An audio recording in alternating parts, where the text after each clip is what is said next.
High everyone, how are you all. তো সেদিন আমি আবারও বেরিয়ে পড়েছি আমার ফ্রেন্ডের সাথে একটু ঘুরতে। সেদিন আমি একটা ভীষণই সুন্দর আউটফিট পরেছিলাম, আর এত সুন্দর আউটফিট পরে অবভিয়াসলি ভালো জায়গায় ফটো তো তুলতেই হবে। তো সেই জন্য চলে এলাম রাজবাড়িতে।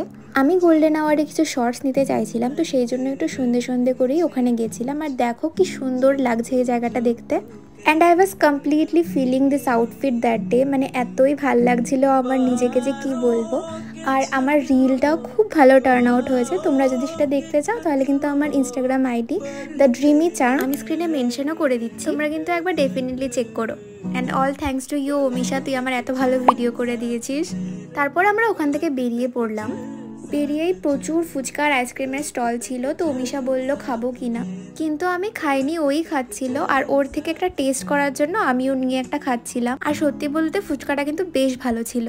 আর পাশেই তো আইসক্রিম ছিল, তো সেই জন্য ভাবলাম আমি একটা আইসক্রিম নিয়ে নিই। তাই আমি নিলাম একটা স্ট্রবেরি, আর ও নিল একটা বাটারস্কচ ফ্লেভারের কাপ আইসক্রিম।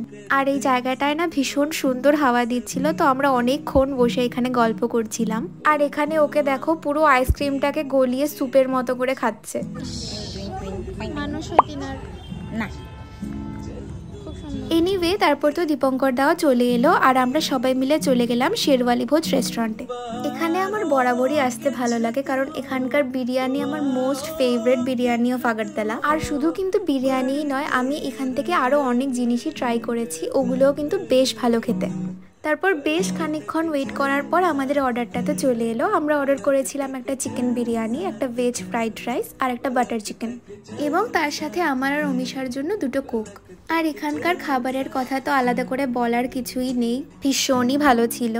খাওয়া দাওয়া শেষ করে তো আমরা বেরিয়ে পড়লাম। আর বেরিয়ে তো দেখি বিশাল ভিড়, কারণ কিছুদিন পরেই নববর্ষ, আর চৈত্র সেল তো মহা ধুমধামে চলছে। আর এই ভিড়ের মধ্যে হাঁটতে হাঁটতে তো আমরা ভীষণই এক্সস্টেড ফিল করছিলাম গরমে। অবশেষে একটা টোটো তো পেয়ে গেলাম, বাট আমাদের বাড়ি পৌঁছাতে পৌঁছাতেও 1 ঘন্টার মতো সময় লেগেছে, কারণ রাস্তায় বিশাল পরিমাণে জ্যাম ছিল। অবশেষে বাড়ি তো ফিরলাম, আর অমিশাও আমার সাথে আমার বাড়িতে এসেছিল, কারণ ওর কিছু ব্যাগ আমাদের বাড়িতে ছিল।